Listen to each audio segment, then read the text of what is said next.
In today's video, I'm going to teach you a guide, how to use the Replit database for Node.js. We'll walk through how to find and explore your database right inside Replit so you can confidently inspect your data while building your app. I'll keep it clear and practical, and we'll stick to the exact flow you need. First, head to Replit and open the project where you're working with Node.js. If you already have your project open, great. Make sure you're on the main editor view so you can access the workspace tools. This is the same place where you write your code and run your server, and it's also where you can browse your database without leaving the editor.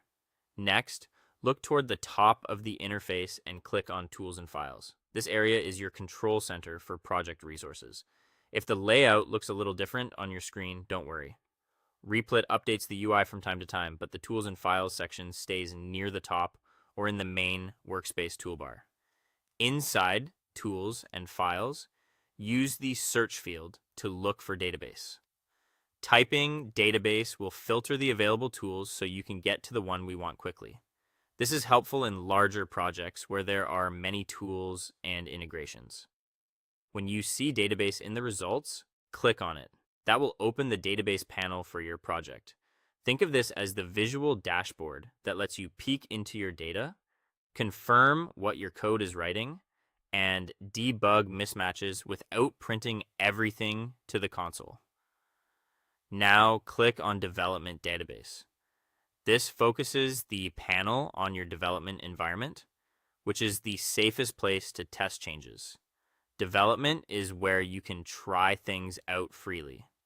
If you also use a production environment elsewhere, keep your checks and edits in development to avoid unintended changes to live data.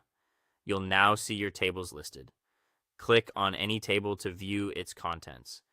This view is perfect for validating that your Node.js code is writing the expected rows and fields. You can scroll through records, open individual rows for more detail, and confirm that relationships and field names match your schema. If you've recently inserted or updated data from your app, a quick refresh in this panel helps you verify the latest state. As you review data, keep test information realistic but not sensitive, and consider cleaning up outdated test rows so your tables stay easy to read. That's all for today. Thank you for watching, and I'll see you guys in the next one.